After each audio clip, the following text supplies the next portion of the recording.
Hello there, World of Tankers. I'm Blitz, and today we'll be talking about the Progetto 46. This tank has come to the stores today for the price tag of 10,000 gold.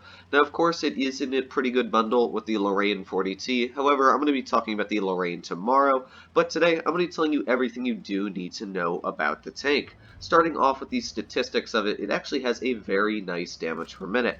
However, running an auto reloader is a little bit more tricky because you have to really know how to maximize your damage per minute. If you want to save and use the whole clip or you want to use it as a single shot tank, I'll be talking about that in a little bit. But it is very tricky to know really how to maximize your damage per minute if you don't know much about an auto reloader. However, there is one big downfall for this tank, which is the standard penetration at 180.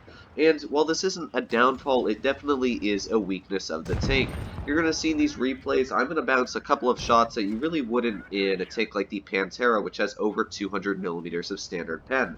Thankfully, when you load the gold, you're going to go up to 259 millimeters of penetration, and that's pretty much going to negate the standard pen. So if you're struggling against any tanks, just pretty much load the gold and you're easily going to get through them. The thing I really like about this tank, though, is the average damage per shot at 240. When that's compared to a tank like the Pantera at 225, that really does make a difference, because the clip you're able to unload in 5 seconds with a 2.5 second shell interval, and you're dealing 720 damage in 5 seconds. And then the crazy thing about this tank is, unlike a normal autoloader, where you have to reload the entire clip, then you can load 6 seconds later a normal shell and take another 240 off, and that's really what makes this tank so nasty. Moving down to the gun handling of this tank, it has an excellent base aiming time of 1.51 seconds. As well, dispersion 0.310 isn't bad, but it's also definitely not good. But the thing that really sells this tank is the dispersion factors when moving and rotating the tank, and especially after shots, because remember, this is an auto-reloading tank. So after you shoot, you really quickly want to be able to aim back in and fire your second shell, and of course in 2.5 seconds, that 1.51 second aiming time is easily going to be able to aim back in before you've even reloaded the shell. So that's something that's really nice about this tank that tanks like the Lorraine really struggle with, is aiming quickly enough back down after you fired your first shell to really accurately get your second one connected.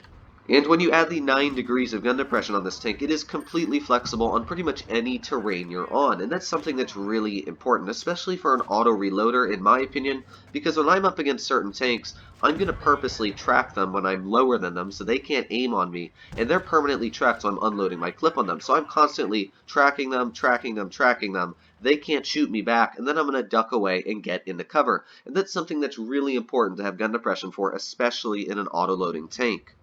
Moving down to one of the most important things for medium tank is the mobility, and thankfully this tank has a crazy amount of it. Because it only weighs 35 tons, it has an excellent power to weight ratio of 22.03, which gives it a top speed of 55 kilometers per hour, and as well it can go in reverse at 20, and going reverse really quickly is especially important in a tank with a clip, because what it's going to give you the ability to do is unload the clip and really quickly back up, get out of cover, or when you're shooting at the enemy, especially because this tank has such good dispersion factors on the move and aiming time, you'll notice in these replays that really the gun never blooms. Even when aiming at tanks really far away, it is one of the most enjoyable tanks to aim shots with, just because it's such an accurate gun. So when I'm using this tank, I'm just going to duck and weave. You really never want to receive shots in this tank because, yeah, it doesn't really have armor. I would probably rather be in a Leopard 1's armor profile than this tank, because the turret's only about 150 millimeters thick, upper plate only about 120, lower, you're really not going to bounce anything, and side armor is non-existent, and the rear, if a tier 1 was aiming at it, still could probably easily penetrate through it. So you're never going to bounce shells in the Progetto. So the main thing you really want to do is maximize your gun depression, use your mobility, go forwards, go backwards, duck and weave those shells, and that's really the main way I'm going to run this tank. But as I said in the beginning of this video, the main thing about an auto reloader, of course, is the auto reloading gun. And it's a lot trickier than it seems on paper. On paper, they just give you a raw damage per minute, which really doesn't mean anything, because it depends on how you play the tank, your personal playstyle, and everything like that. Now, the way an auto-reloading gun works is you can run it like an AMX or any clipper tank where you can unload the whole clip. But the difference is, instead of reloading every single shell in the clip all at once, you reload them singular. So you can shoot all 3 of your shells and load one single shell back in and shoot that shell, or you can load 2 and shoot those shells. So it's very, very convenient because where an AMX or a clipper tank, you're reloading your whole clip and people are probably going to push on you and then take you out because you've got this big long reload. This tank, you don't suffer with that. However, there are some downfalls. First of all, because you do have that clip, Wargaming can't just give the tank an amazing reload, of course, on its single shot. So it's going to be a 6.2 second reload if you want to unload the whole clip and then use it as a single shot tank, which isn't going to give you a spectacular damage per minute. And this is where the ability of the auto reloader really comes into play, because if you let the entire clip reload, it's going to take 6.2 seconds for the first shell, 4.88 for the second, and 4.88 for the third. So you're able to reload the whole clip a lot quicker than it would be just to reload one single shell and fire it. So you're gaining damage per minute when you do that. However, the thing is when you shoot a single shell, if you want to reload that shell, the way it works is that 2.5 second shell interval also counts as part of the reload. So that 4.88 is now going to be longer than that 6.2 seconds for this singular shot.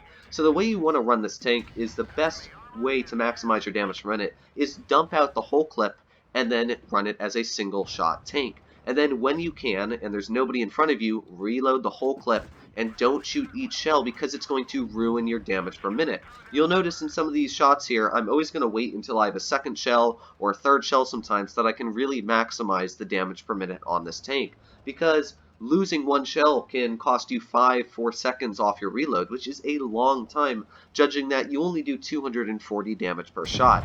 So running an auto reloader is a lot more sophisticated than running just a normal clipper tank. You really have to know what to do with your shots. If you offered me 10,000 gold for this tank, I would buy it every single time. And that's just because I love the characteristics. This is a new type of playstyle for me because normally I kind of get bored after a while running the same Russian medium tank or a 59 Patton because it's just the same thing over and over and over. And running this tank brings a new type of playstyle to the game for me. And not to mention, it has that really good gun depression, it's very quick, it has all these great characteristics for it, it's got that excellent aiming time. So I love running this tank, however, that's my personal opinion. For me, basing it on your guys' opinions, I'd have to say if you're not a spectacular player and you're just getting the basics of Blitz or you're just know that you're not a great player, I definitely suggest to stay clear of this tank because, as I said, it's not an extremely easy vehicle to run with that auto-reloading characteristic.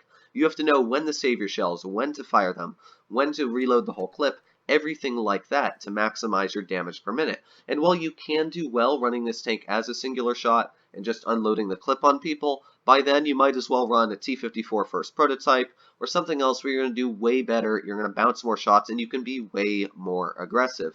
So that's my opinion on the tank, but if you're a skilled player, I definitely think it's worth it. And it's not an overpowered tank. That's something that a lot of people say it is. Yes, in a great player's hands, it can be overpowered, but that's a different type of thing, because I can run a WZ-111-5A and make it seem like it's a very, very strong tank, and while I do think it's a strong tank, that's my personal opinion on the vehicle. If you gave that tank to the average player, they probably wouldn't know what the heck they're doing, and they'd be better off in an IS-7, and that's how the tanks work in this game. It's a skill-based game. So if you give an average player Progetto compared to a really skilled player, that skilled player, if they know how to work this tank correctly, they're going to be doing completely amazing in it. So in their hands, yes, it does seem overpowered.